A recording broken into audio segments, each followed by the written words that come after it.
start of these lives is always so awkward. You're waiting for everything to happen and get started.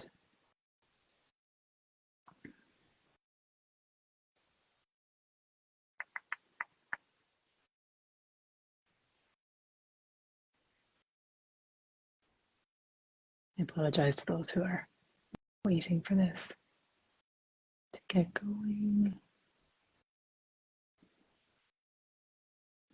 Doesn't help that I start these early either. It's my thing with technology. Just wait a second. Hello and welcome. Oh, tell me that they're unable to join. I'm gonna try again. Right.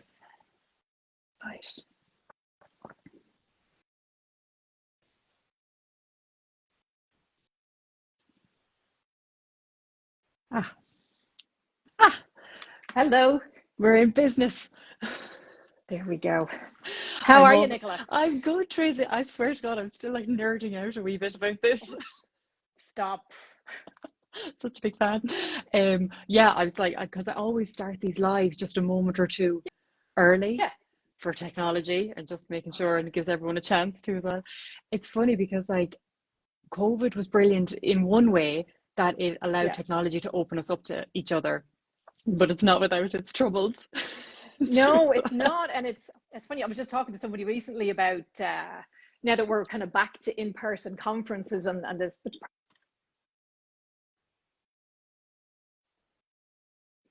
hop on Zoom and take part, and times have changed again, so here we are. They have indeed, but if it wasn't for this, then this might not have happened, so it's all good. Can you hear me okay? My headphones have just gone off. Wait, you popped out there for a second and then you came back in again. Okay, let me try again. Technology. Oh no, I'm with you. All right, don't worry. We got you. I'm the same. Yep, you got me. Okay, loud and clear. Well, sure. Look, Tracy, as you said in the message, there's no time like the present. So let's jump right in. So for those who maybe don't know you or maybe are not as familiar with you, why don't you just tell us a little bit about yourself? I am, first of all, I'm hearing you on one side only, so apologies if I'm hard of hearing for some of this interview today. I guess I trained as a midwife. I'm qualified 10 years now, and went back to school as an adult student, and enjoyed all the fun of that.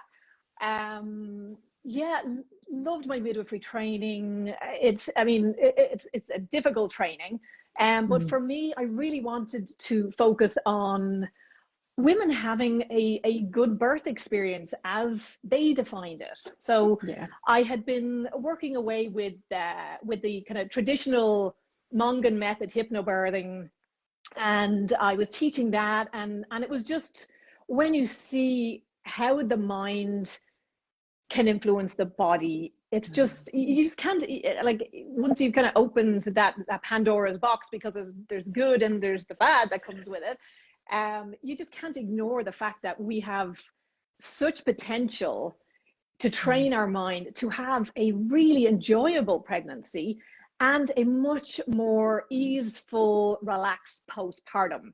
Because most women, we're coming into pregnancy, we're at a point where, and you know this from your own work, that in pregnancy women are more motivated to take on kind of healthy habits.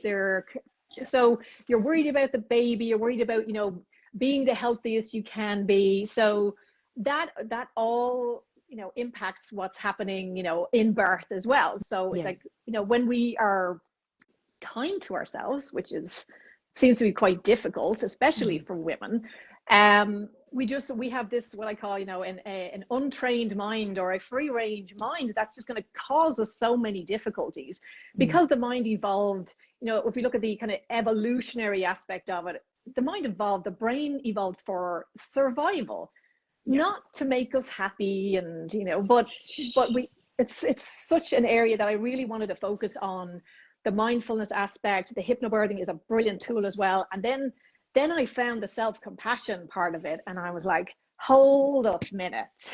Yeah. Yeah. And I had kind of ignored it for a while because I've been meditating for a long time, but meditation is, for a long time for me, felt like a very cerebral exercise. It was about focused attention, emotion regulation, and quite almost clinical, but it was kind of a step by step.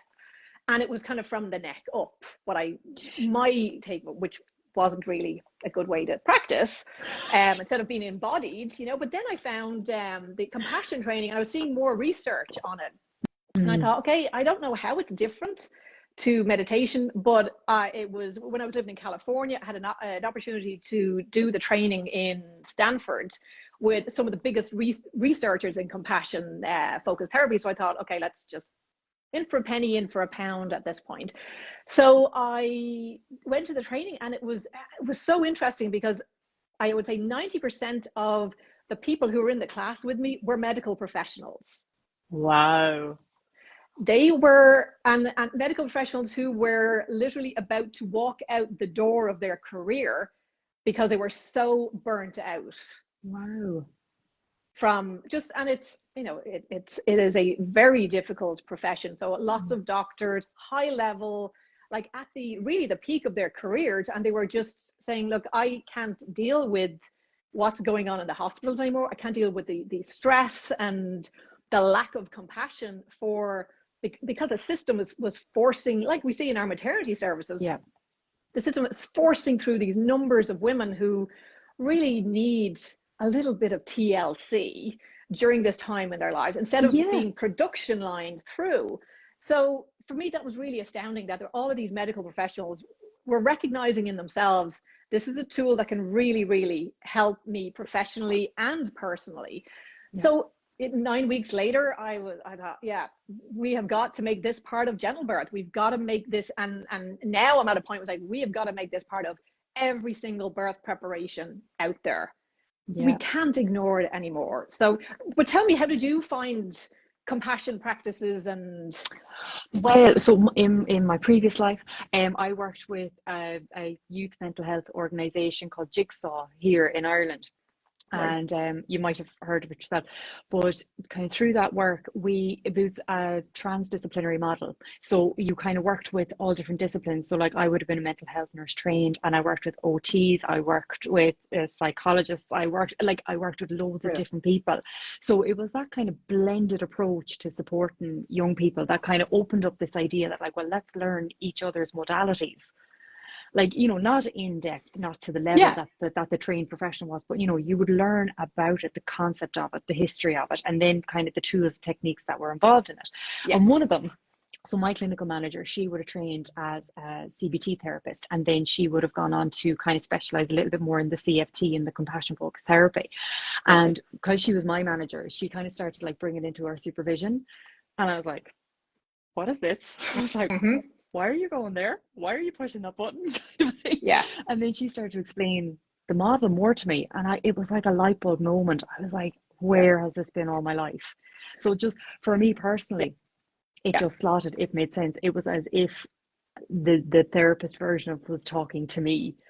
Do you know? So, when something just speaks to you so personally and just you get it straight away, I was like, why isn't everybody doing this? Why isn't it like part of everything that we do then as well? And I found it just really worked with young people as well. So that got me thinking. I was like, it seems to be a model that works really well for anybody in like a transition.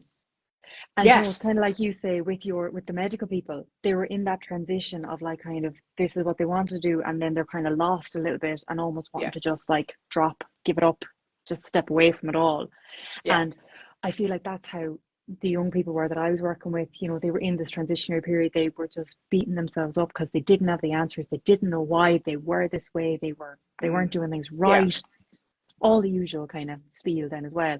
And then like as a mother, as a woman who was pregnant, I was like, oh my God, I was like, I'm beating myself up so much over these things that I should be doing, that I must be doing. And, why aren't I doing it as well as Mary Kate over there? And, like she seems to be having it all together. Like what's wrong with me?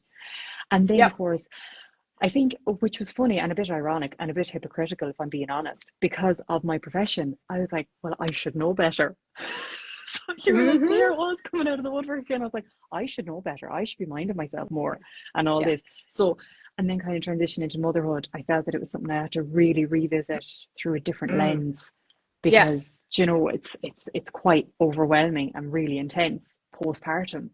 But I think Yes. kind of as time has gone on, it's something that I'm deliberately wanting to go back and practice and bring into my day to day and kind of really question why I might be saying certain things to myself or why, you Yeah. know, the women that I'm working with are saying certain things. And you're like, well, there's obviously a running theme through Yeah. pregnancy of expectancy, not the literal sense, but that Yeah. that standard that's being put out Yes. there for women. And it's as I kind of say to my women as well, I'm like, that doesn't come from nowhere. Do you know, as in like within CFT, I'm like, these feelings and thoughts and criticisms that you have, they don't come from nowhere. There's a root to them. And I think in pregnancy, it can be all around us. It can be Yeah. societal, it can be media, it can be family, it can be kind of siblings. If they've gone before you, you're watching them. So Mm-hmm. there's no getting away from it. Yeah. And I mean, like, there's quite a large population of women in the world, and you're like, we're always going to be comparing. Yeah. And It's that's it. And hard. that self-talk and that inner judgment. And it's like, okay, here's a really beautiful, effective gift, this skill that we can,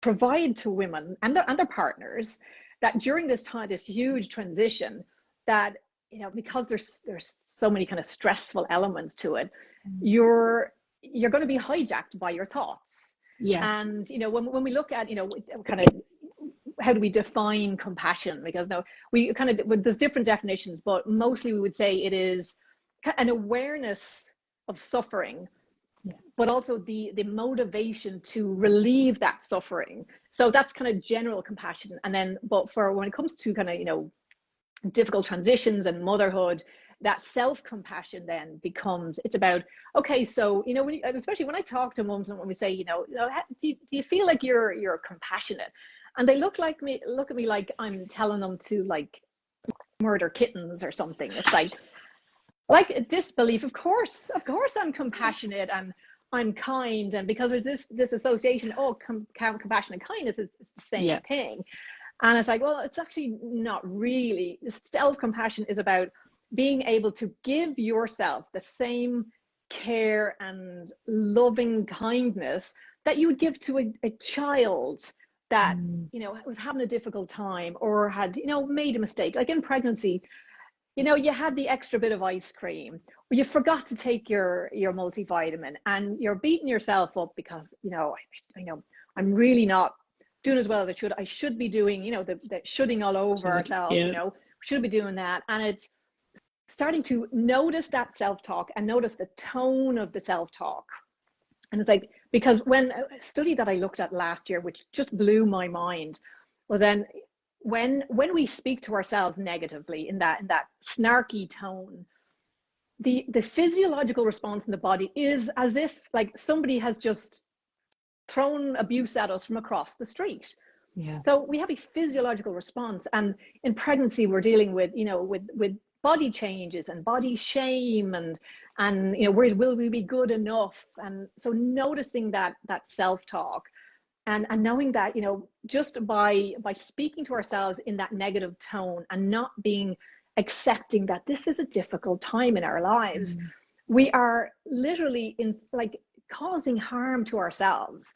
And Yeah. I talked about it quite a bit in my mindful breastfeeding program about our self-talk. If our self-talk could literally appear on our skin as we were saying it, Mm. and people could see what we were saying to ourselves, they would think we had lost the plot. But Yeah. yet everybody's doing it, and we can't see these internal injuries that are caused by shame and distress, but it's releasing cortisol.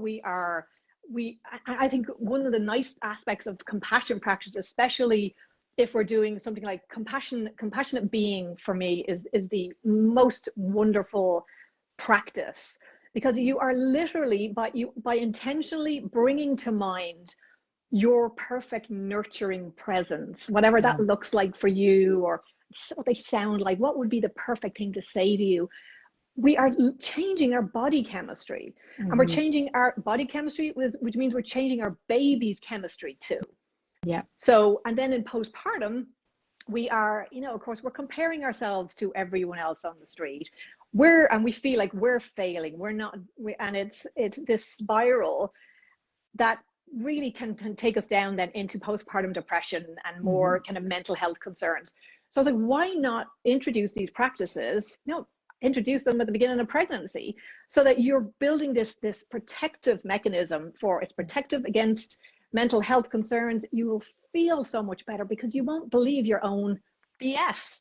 Yeah. You'll be aware of it, and you'll notice that you can take a really kind attitude of, as Kristen Neff does, she's a beautiful exercise, and it's just a 3-step or self-compassion break, where, because I think for some people that are watching this might think, oh, who has time to sit and, meditate for 2 hours in a dark room? Like, I certainly don't, and I don't have a newborn. But if you have a newborn, like, even if you were standing in a supermarket with your baby, and your baby is starting to get a bit fractious, and you're, especially first time mom, you can feel that stress starting. So instead, recognizing, oh God, this is actually this is a hard moment for me. This is hard. To notice that awareness of, this is a moment of, like, this is shit right now. I'm not loving this. Yeah. And then recognizing that every single mother on the planet has had a similar experience. You're not alone. So compassion takes us out of these feelings of isolation. And then the last part of her approach then is, she uses kind of a physical touch, like putting your hand on your heart, or that kind of squeeze for yourself, which is a physical prompt for the body to relax, for the brain to take on board that, okay, this is a difficult moment that I'm having, but I'm not alone. Other women around the world have experienced this too, and I can give myself an actual physical anchor. And then what would I say to someone? What would I say to, my best friend that was really struggling right now? What would I say to them? And you'll recognize then that we are so far from being kind to ourselves that it's bizarre. Really. It's scary. Like, it is. We're Scary. kind to everyone else, but try and turn the spotlight onto ourselves. And it's just, that's a weakness, or that's letting ourselves off the hook. Yeah. And this was something as well that I had noted with you before. I was like, now, and correct me if I'm wrong, because obviously I'm the other, well, not literally the other side of the world, but I'm a bit away from you. But because we're both Irish women, do you find that, like, the Irish women would be a bit more like compassion? Like, that's a bit like, to turn an Irish phrase, like, it's a notion, like, oh, going off and being nice to yourself there now. Oh, isn't it well for you? Yeah. So that kind of that idea that it's almost a luxury to be kind to yourself. Would you find that where you are in the US as well? Like, do you find that that's a bit of a hurdle, or is there a bit more of an open-mindedness to it? It is. I think there's a bit more openness especially here in the US. There's much more openness about it. But I think, being Irish women, we have a real gift of the snarkiness. And I think it's that tone that we adopt, not just with ourselves, but that edge, it is cutting. It literally is cutting. I think that, the idea of the whole Irish, notions, one down the road doing her self-compassion, the idea that it's some kind of new age nonsense, and it's like, but we can actually now look at studies, on the brain and what's happening in the brain when we're doing these practices. So it's a trainable skill. So that's why when I say to people, how do you find, are you compassionate? And they're like, oh, I am the kindest person on the planet. I'm like, but to yourself?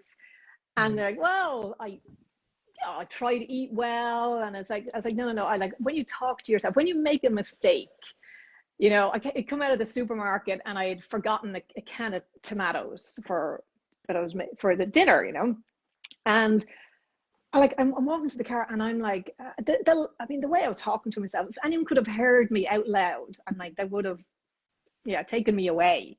Yeah. Then I realized, I was like, Tracy, let's not do that today, let's Why don't you not, just, let's just and it, calm yourself there, yeah, but it's also trying to not have that, come on now, Tracy, better, Yeah. the way you were doing as well. It's like, can I just recognize, and even with humor, I'd like, Tracy, for God's sake, you've lost the plot today, Yeah. but it's a gentleness to it. There's not the snarkiness, there's not self-criticism. And one thing that I find fascinating is how, when we talk about labor and birth, and we're talking about, we want to avoid the fight and flight and freeze at all costs in labor, because it affects the hormones, it affects our physiology, it'll affect labor.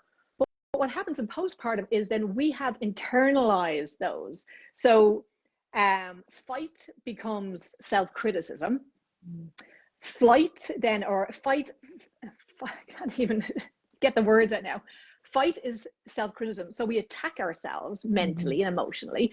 Fight and flight then means we are, isolating ourselves from other. And I see that with women maybe who have been mixed feeding, or have decided for whatever reason to stop breastfeeding. They feel like, well, I can't go to the mom meetings anymore, and they are literally isolating themselves. And we never evolved to be alone with a newborn baby at home for 12 hours a day.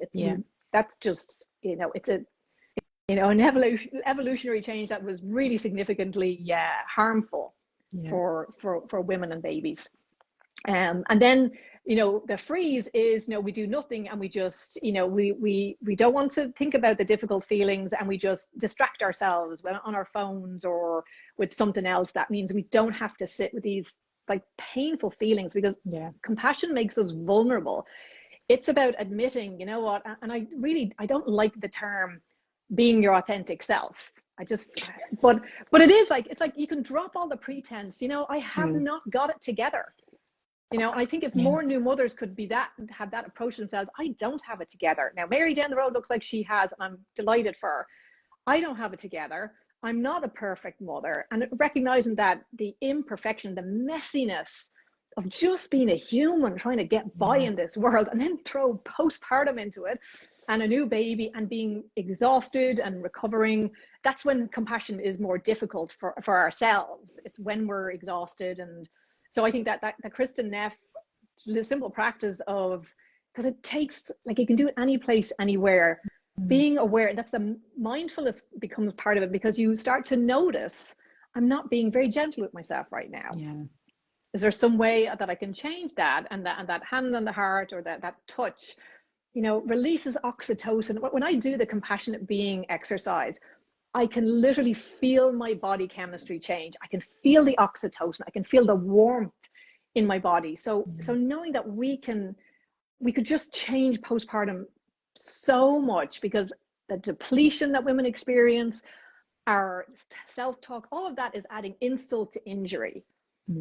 We could have a very different postpartum if we weren't spending so much time in our head attacking ourselves as new parents. You want to kind of get that energy and like make it external, put it out, and like make it like a constructive energy for yourself, for your child, for your environment.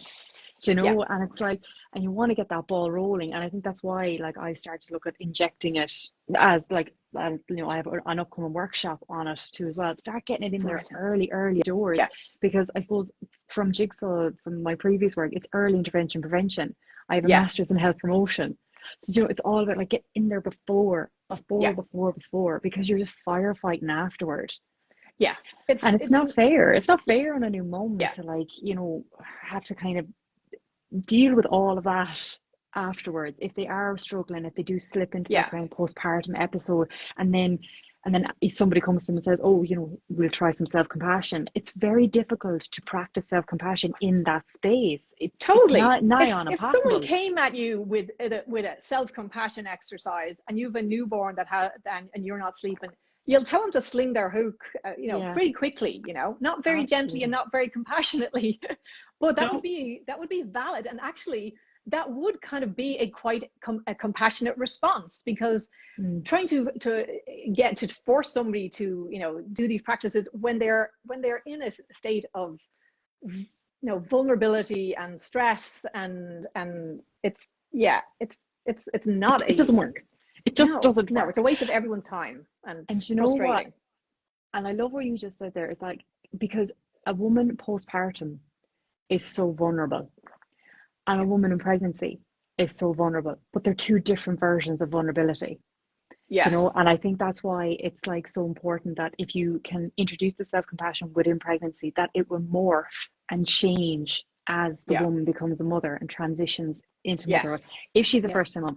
But I would argue and say that any subsequent mother would still need to practice it, because you're not the same person when you have your next child, or your third, fourth, fifth, sixth, 10th child, because you're a different person every time you get pregnant. You know, you grow and you evolve having your first baby. If you have your second baby, you're not the person that you were when you first had your baby. You're not the person you were after you had your baby. You're the next version of yourself having this baby. Yes. And so on and so forth. And I think that's where that beautiful idea of the matrescence comes into as well. Do you know that you're on a journey, and for the minute you see that plus sign, and if it comes through to baby, you're on that journey for life. It doesn't stop. It doesn't hit pause. It So why not change make and it evolve. an easier journey? Absolutely. We know it's going to be tough. It's a long fucking journey, so you want to make it like easy as. And think of the example we're setting for our children, that we don't have to, you know, beat ourselves up all the time, that you can motivate yourself in different ways, but being hard on ourselves all the time, and it is like a disrespect to our humanity when we are like not kind to ourselves.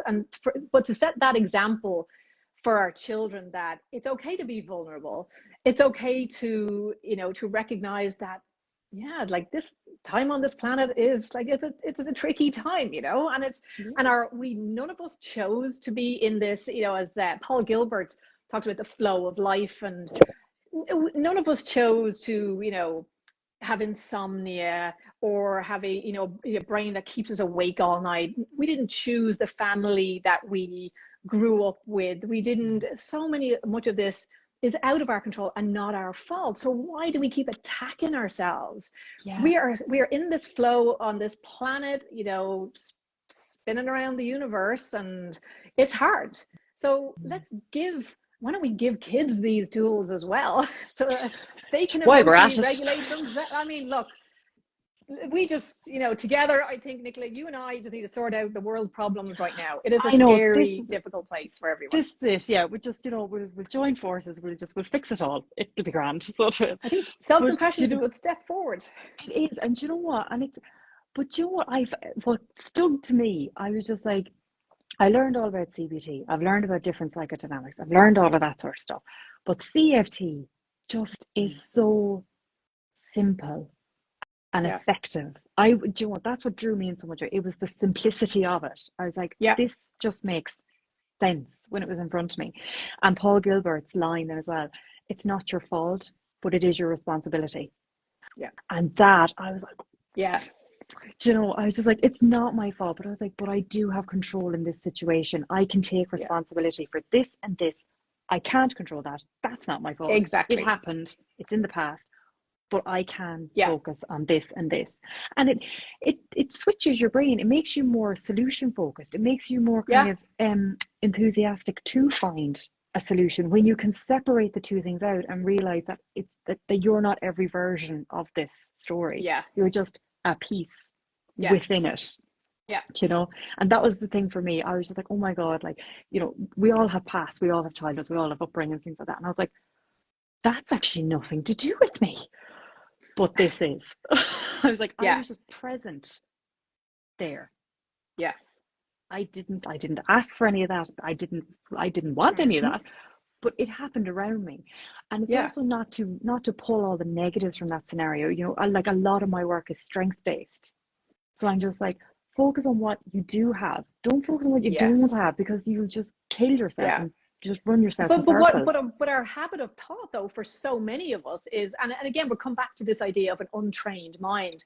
For most of us that don't have, haven't done any kind of, mental training, the mind is just going off doing its thing, and the default mode is, yeah, we're going to look out for everything that upsets us, annoys us, stresses us. The brain is going to be laser focused on what are those things. So Yeah. we have to train the brain to, like, look over here.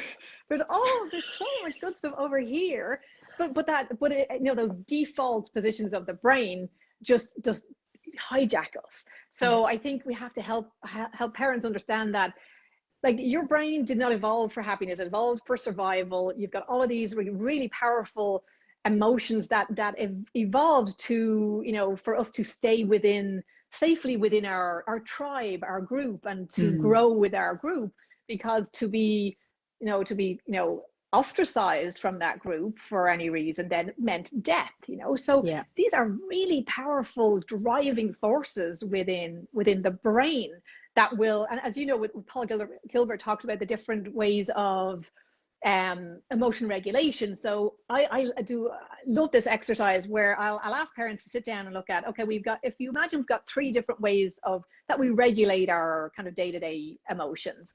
We've got the drive response, which is, that's the dopamine response. That's me sitting on Amazon at 3 o'clock in the morning, ordering all the baby stuff because got to get it done. And then we've got the stress response. And then we have, that soothing contentment, oxytocin response. Like, so take an average day in your life. Which one are you using the most? And I guarantee you stress and drive response is like, that's 90% of the time. And then I'm like, so where is this oxytocin response, that feeling of contentment? Where how often do you experience that? And they're like, well, when I do my few minutes of meditation, I'm like, okay, but you got so most of your day is spent in drive or in stress. So we've got to rebalance things a little bit. So what can you do to kind of bring more of this oxytocin, soothing, contentment response? How can we activate that more frequently in the brain on a regular basis? And once they start doing it, it's like this light bulb goes off. It's like, I can't believe I have spent so much of my life being so bloody mean to myself. No. Really, and where has it gotten me? I think there's a saying, that you've been mean to yourself for most of your life. Why not try something new? It hasn't worked, obviously. So try something new. That's it. And it's so funny because, like, anytime I do that exercise, I know the three circles that you're talking about there. Anytime I do that exercise with my young people too as well, like, we'd be hashing it out, and you'd be finding the voice behind the threat and the drive, and then the compassion wouldn't exist or anything like that. But it's like, once, because I would describe them as being like, so this one is huge, this circle is huge, and this one is pretty big, and then, like, you've got a pea-sized compassion one over there. So exactly, like, the work over the 6-8 weeks would be to develop the compassion one more. And every time, each week they come back and you check in and see how they were getting on, and they'd be like, this situation came up and she said this, and then I thought, what would Nicola say? And you're like, you're like, okay, that's lovely. That is the highest compliment I've ever gotten. But at the same time, you're like, morph it into your own. What would you say? What would the compassionate you say? Because you want to drive it home that, like, people will come and go from your life, but it's you. If you can embed it in yourself and have it as much of yourself as possible, you can fall back on it at any time. Exactly. And if you kind of hinge that compassionate voice to somebody, and then all of a sudden maybe they do something, and it kind of skews it and kind of shatters that whole world. So you're like, people are great, and you pull examples from people, and I say you borrow bits from people. Exactly. Until you build it up in yourself, and then you give it back because you have it for yourself then.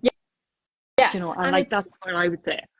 And I it's when especially with working with parents, and when, especially if it's their second baby and they realize when they look back, wow, I was really awful to myself when I had my first baby, and because they just didn't have that awareness. So I think for anyone that's listening here today, just, you don't have to go and start a compassion practice, or do 9 weeks of silent meditation. Just start noticing where your mind goes and what it sounds like when. And some people will say, well, I don't have like an inner voice as such. You'll know how it feels in your body. So when you have that ick feeling of, God, I've just really like slated myself here for really something that was very minor. And the fact is that we not only do we have, in the kind of Buddhist teachings, and they talk about the second or third arrow, so the first arrow being the unexpected event that happened. Maybe it was an unexpected cesarean. We did all the preparation. We like what the fuck? We know this shouldn't have happened. And then we come out of that thinking, okay, it shouldn't have happened. And how can we find, within ourselves some self-compassion for that experience? But we're just so hard on ourselves, especially when it comes to, birth experiences and expectations around parenting and what it looks like. Because like, I don't think whatever you think parenting looks like and what postpartum is going to look like, it's not. I'm just telling you that now. Yeah. And if you don't have some tools in your toolkit to help you get to a place where you cannot spend so much of that mental and physical energy attacking yourself as a new mother, you will be, it's just, it really is. When people talk about, game changing, but it really is. I think for postpartum, especially, just noticing. So today, just for, throughout the day, notice where your mind goes, notice the tone of your self-talk, or how that feeling is. And then I think that's enough. When you start to notice it, okay, so can you be kind to yourself in that moment? Can you recognize that, pretty much everybody's having a tough time. Yeah. And every postpartum mother has had those doubts and felt vulnerable and had to go through recovery. So there's this common humanity that we have, that we can, kind of leaning on that idea that we're not alone. I think that was really helpful when during COVID, because so many new moms were isolated and couldn't see family and were stuck at home. But there was some really nice research on showing that self-compassion practices reduced feelings of isolation. So I think for any new mom, especially we're coming into the winter now, if you're having a hard time kind of getting out and about, or for whatever reason, that these practices can really kind of tide you over in a healthy way. Because otherwise that free range mind is going to go off to the races looking for every bit of trouble. And as we tend to believe our thoughts, we feel we are putting ourselves down. We're not the mother we want to be for our children when we're in that state. So it's, and I think the Dalai Lama said something like, if you want to help other people, and I'm paraphrasing here, be compassionate. If you want to help yourself, be compassionate. So it's kind of, it's a full circle moment of, it pays dividends. It pays when we look after other people. It feels good to us for that altruistic behavior. And when we're kind to ourselves, we get that benefit as well of somebody, ourselves, being kind to us. And we all need a bit of kindness at the moment. We absolutely do. And I love that research is done as well in COVID, because like your self-compassion, it taps into your own humanity, because you're leaning on the fact that there is humanity. So it's kind of, you're leaning on something that you can't see, but it's there. Yeah. And it's kind of that, like, that those positive vibrations, so you're sending out like that good energy by starting with yourself. So you send it to yourself first, and then it will just, like a pebble in a pond, it will just ripple effect out.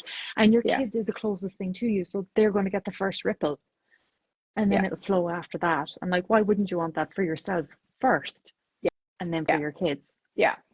And as well as that, you're going to have, as I always bang on about this when I'm doing lives, this is not especially this is your first baby.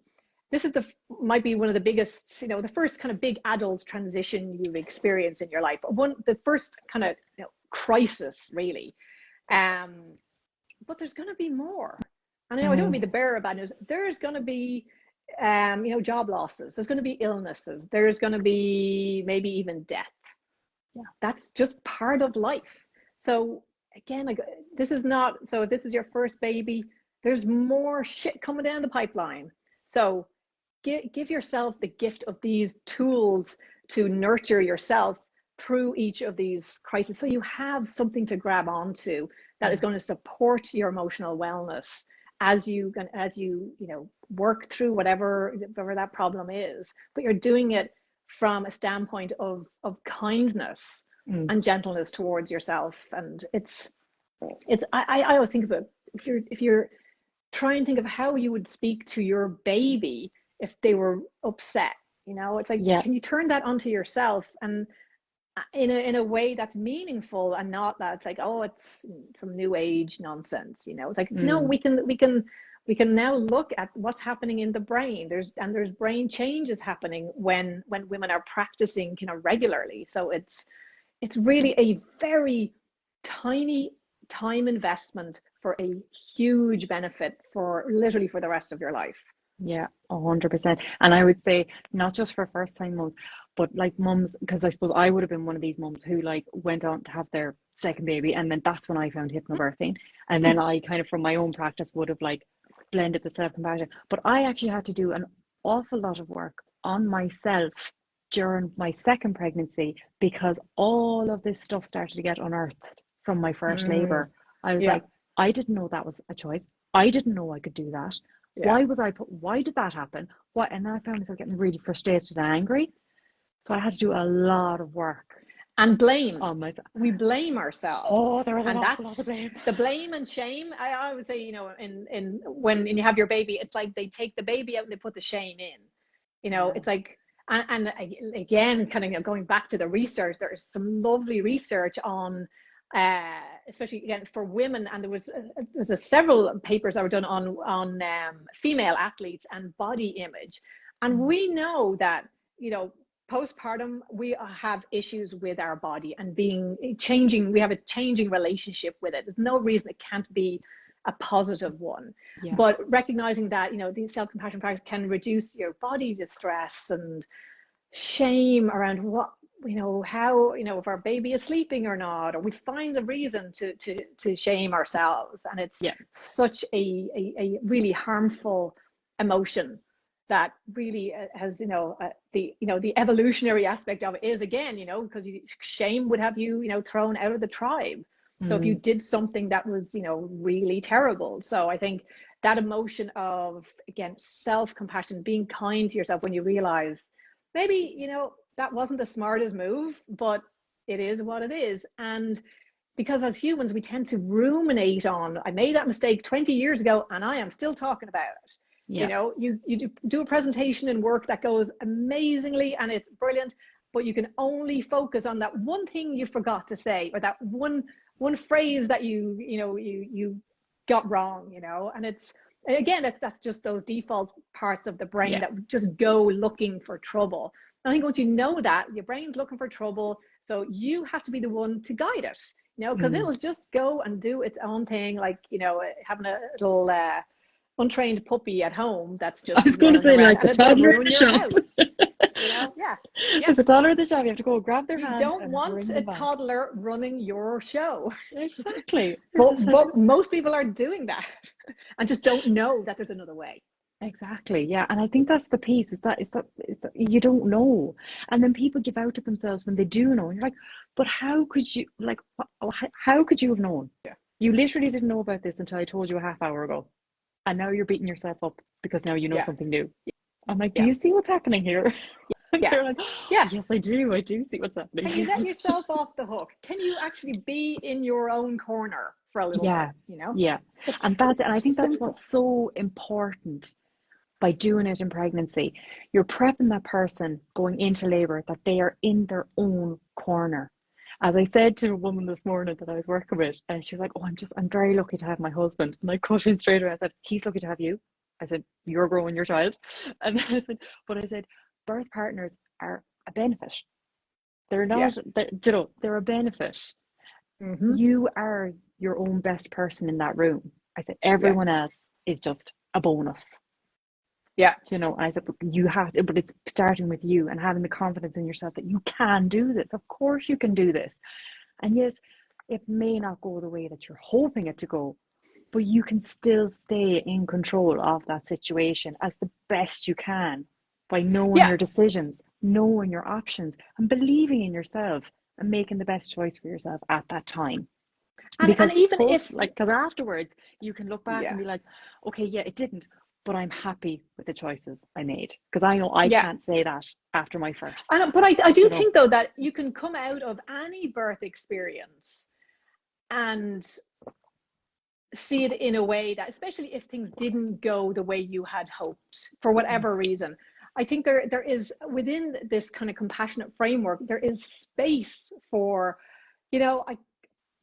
that wasn't the right decision for me and I regret it, or whatever that is. And again, just to be able to say, I made a mistake, or it's, that wasn't what I expected. And I think that having that fluidity and flexibility to get to own our own stuff, it's like, you know what, that wasn't the right decision. I regret that decision. But that's it. We've drawn a line under it now, and we're going to move forward with compassion for ourselves. Because, who knows why we made that decision? We were, it was a very stressful situation. There was all sorts of things going on, and you've had a billion decisions before that moment in your life that led to that moment. So maybe your decision could never have been different. But I think to be able to draw the line under it and move on, instead of rehashing it and replaying that difficult experience or that regret. I think it's that harmful rumination of something that it's gone, it's over, you have no control. That is just a hologram in your mind now. Why would you let a hologram in your mind direct your emotional wellness and your mood today? You can, but I wouldn't. It's like, again, we're going to let the toddler run the show. No, I've done that for quite long enough. Time for the adults in the room to actually step up. And then it's like I do say, because like I have two small kids myself, I'm like, no tata today.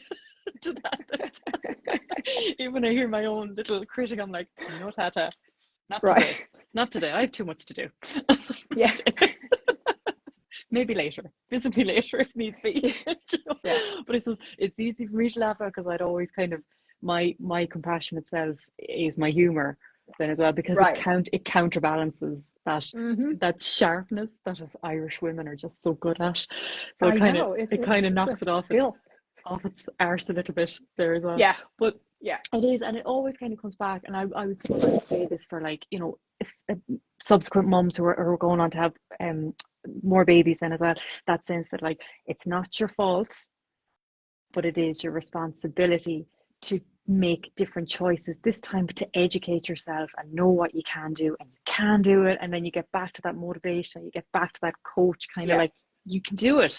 You can do it, and it's just reframing and resetting. But it's, as you were saying, it's having to make that new neural pathway, and the only way to do that is practice.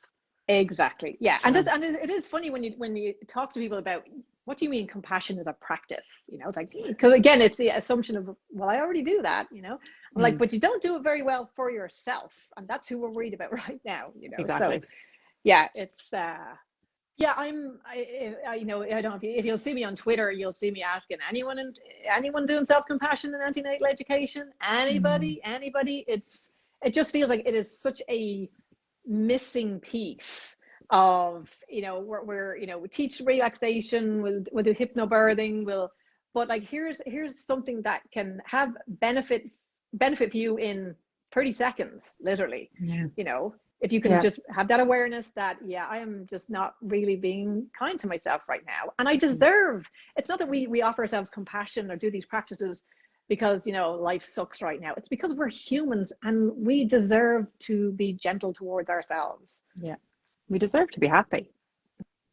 We do. It can literally be as simple as that. It's like, oh no, this, that, and the other. And it's like, but you deserve to be happy at the very least. Surely. Well, but we know that self-worth, that's a whole other Instagram live we should do. Women and self-worth. Let's talk about that for a minute.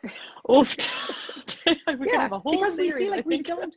we don't deserve our own compassion, and that's Yeah. like, that is so hard. And one of the many barriers for us, because some people do find compassion really hard, Yeah. because maybe they haven't experienced compassion. And it's a funny thing when you talk about, blame my parents, that's how they raised me or whatever, but we do see that there is a link between your kind of, how you were parented yourself, and how much self-compassion you offer yourself and other people. So I think, yeah, don't blame the parents, but do blame the parents, because this is what we learned. We learned that being self-compassionate, kindness is like fluffy stuff, and you need to be, cracking the whip, and Yeah.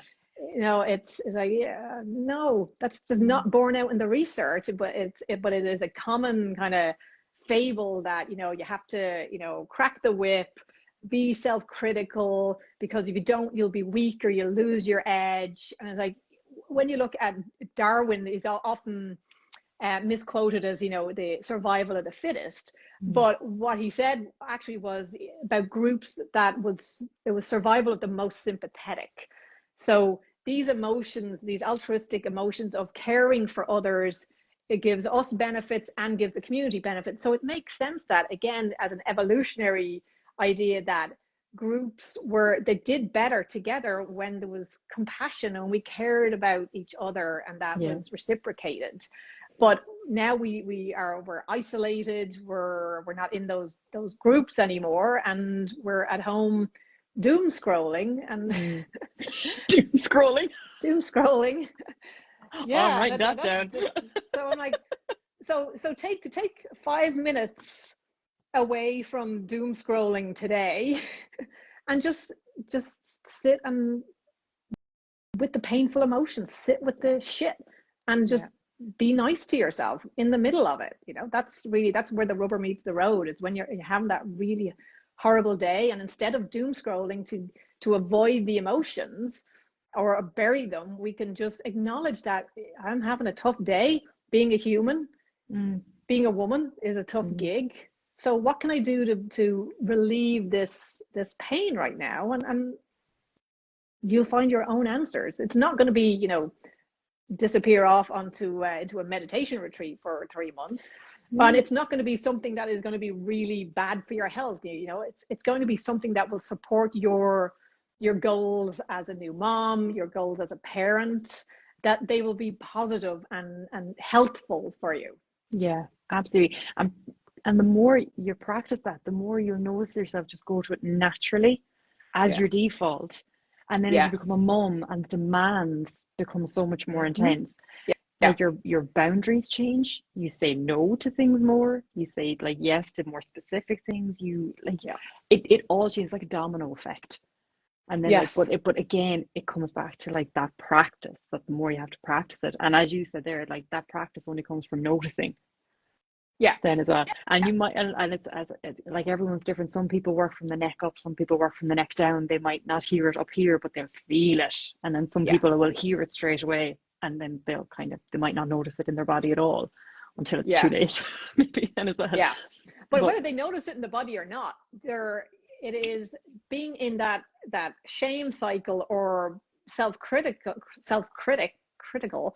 you're releasing cortisol, you're poisoning your body every time you do that. And especially now, for everyone watching, now you know better. You don't stop poisoning yourself. Stop ruminating on something that you cannot control. Start offering yourself those compassionate images, and then so again, changing your chemistry and your brain chemistry, your physiology. That focus on, the more we're in that oxytocic state, the better it is for our cardiovascular health, better for mental health. There's no downside, but I know there's this aspect of compassion called the compassion backdraft, where sometimes when you start to experience and mentally, imagine these, what would it feel like to be spoken to in a really nurturing way, or if I had this perfect nurturing presence sitting beside me, what were the things that they are saying to me? What would I hear, and what would they look like? We have an opportunity to change our chemistry, change these neural pathways. It's, they say in happiness is an inside job. Mm. Really, we can't control what's happening outside. We can definitely control how we're responding to what's happening outside, and what's happening how we're responding to our own kind of inner landscape. Oh, 100%. I think for any individual then as well, it's about finding what works for you. Yeah, Because it's a model, it's a way of working, but you take it and you change it and like chop and change yeah, it and make it yours. Because the exactly. way you practice compassion to you, like the way you practice it to yourself is not how I practice it to myself, and vice versa and everything like that. But that's the beauty with compassion. You don't compare with compassion. You just practice Yeah, yeah, however you want to practice it, and it looks different and it feels different for everybody. That's why there's no wrong way of doing it, but it's exactly. finding Yeah, your way of yeah, doing it is the tricky bit. But once you have it, like you have it, it's almost like the glass shattering. Once you see it and once you hear it, you can't unsee it, yeah. you can't unhear it. You're kind of like, Yes, ooh, and then you get intrigued. You're like, ooh, yeah. It and you is. start to look at it more. It's so. I really. And again, I know I've said this 20 million times, and I keep saying it. I just think for postpartum in particular, I think that transition, if we could just a couple of these simple practices, if you could have found your way to them in pregnancy, then no matter what comes your way in postpartum, and postpartum it's a difficult, season in our lives, Mm. that it won't make it go away. You'll still have, the worries about, is baby eating enough? Are they growing properly? Are they sleeping properly? And when will I get my life back? All of that. It gives us an opportunity to kind of notice those thoughts and notice how unhelpful Mm. they can be for us, and chart a very different postpartum for ourselves. I think Mm. just that mental energy that would be freed up to spend loving on our little ones. And on It's just, ourselves. yeah, it does, because we've got because we're not in our heads just no replaying that event that happened 10 years ago that no one Mm. else has remembered. But by golly, as an Irish woman, I'll never forget it. Never. Yeah, And then someone say to you like, "Oh, just get on with you." Like, you're like, yeah, just let it go. Just let it go. It's not yeah, serving you anymore. Just let it go. yeah, Then as well. yeah. But Is and is this thought helpful? That's a simple, as you're going about your day to day, is this thought helpful? Put through the chase. yeah, If it's not, generally it's well, a no. jog Yeah. on. 100%. And it's just like I suppose it's pairing about it, like, and people could be sitting here being like, yeah, but it can't be that easy. But it is. Yeah. It is, but it takes the practice, and it does take going to that vulnerable space, Yes. which isn't comfortable for a lot of people. I know I didn't find it comfortable when I first went It's there, not. but But I expect discomfort when you start yeah, this practice. I think yeah, it is a really good point because if we didn't grow up feeling like having compassion expressed to us, or having been around people that were self-compassionate, we're at, such a disadvantage. mm.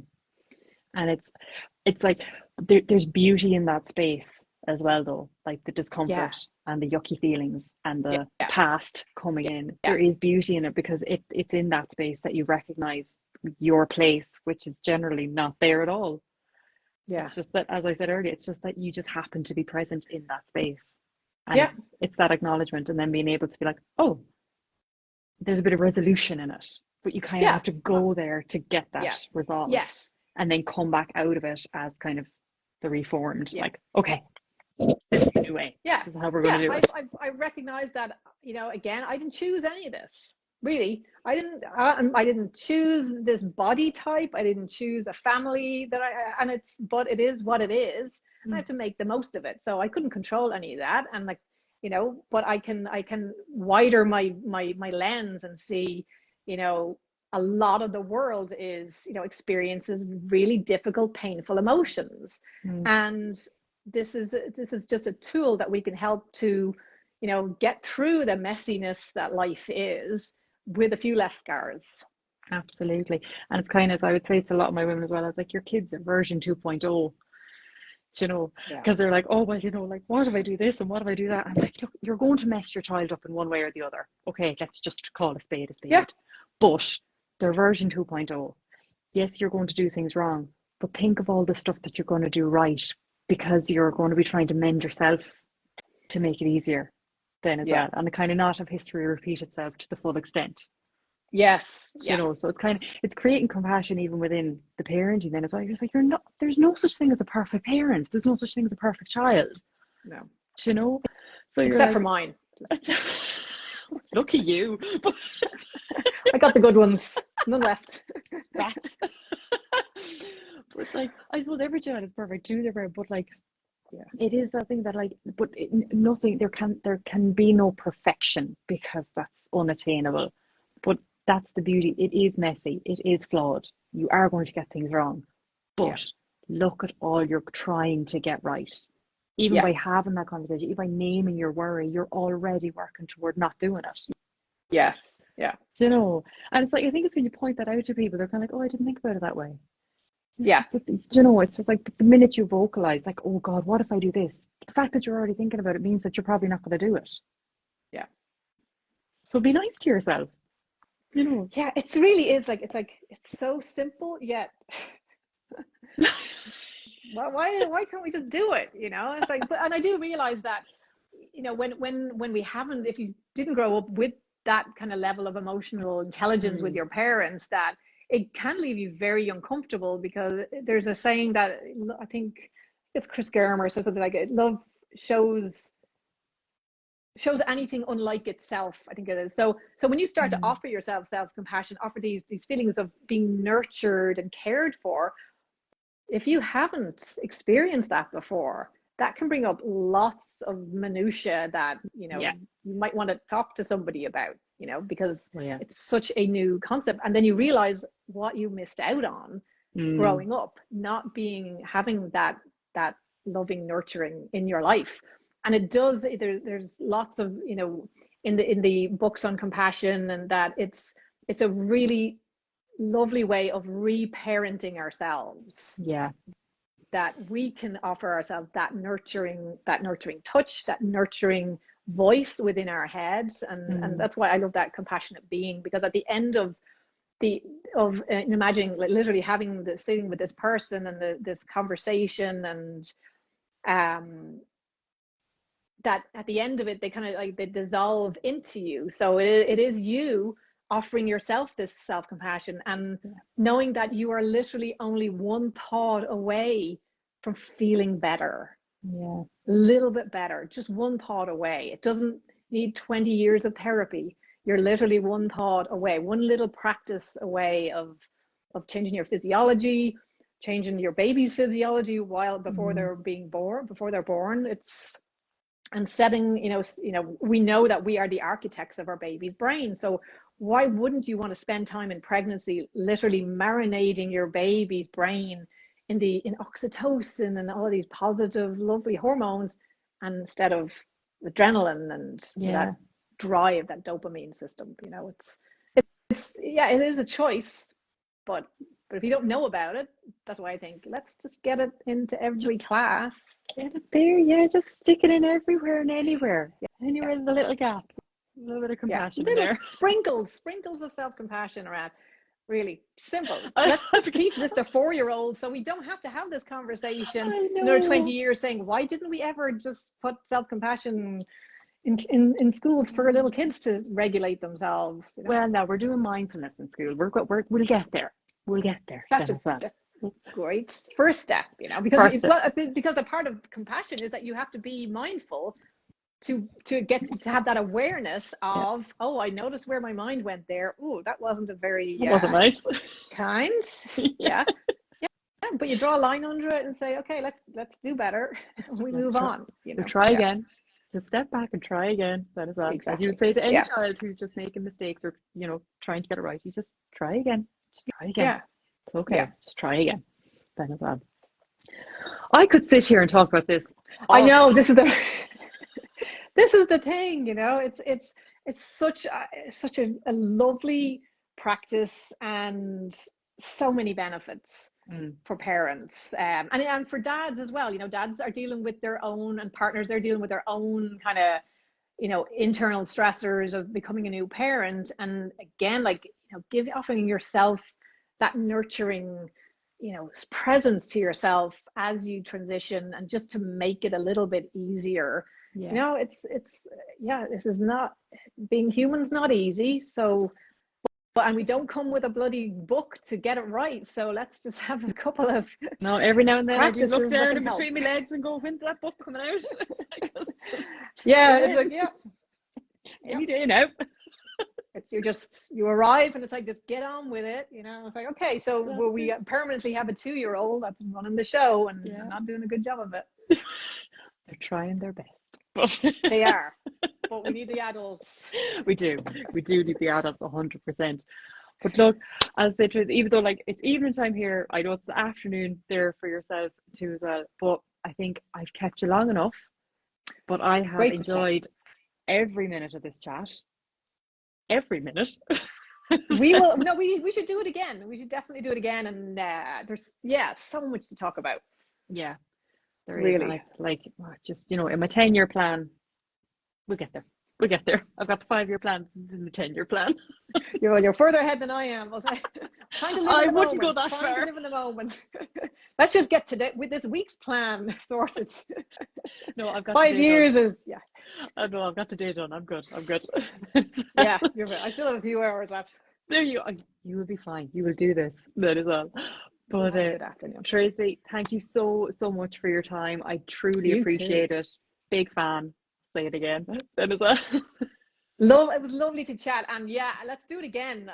There's so many aspects to this, not just the self-compassion, but the hypnobirthing and the mindfulness and all that. We could, as we say, talk the hind legs off a donkey quite easily, when it comes to these kinds of topics that, are so meaningful for parents. And I think especially at this time, we've come out of COVID, things are still quite crazy around the world. The news is horrific. Yeah. The most self-compassion thing I think a lot of, especially expectant mums can do now is turn off the news, do a little self-compassion practice, stop doom scrolling, at least take 5 minutes out of the doom scroll and to do something that's going to be uplifting and positive for your mental health. 100%. And as I say to a lot of my women and myself, it's not selfish to turn the news off.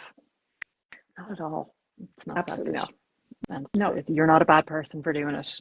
It's a really good example of being self-compassionate. 100% then as well. But look, Master, I'll plague you at another time to have another live. We will indeed. But for now, Tracy, thank you so much and have a wonderful Christmas. You too. Yeah, it's going to be like 25 degrees here now on Friday, so we're not going to get any cold weather anytime soon. So I see you there, you have your big jumper on you. Yeah, I know. Yeah, it's like -1 here. I'm just like, oh no. You're 25 degrees. No ta-ta. Now, the Irish goodbye. Good luck. Good luck. See you later. Mind yourself.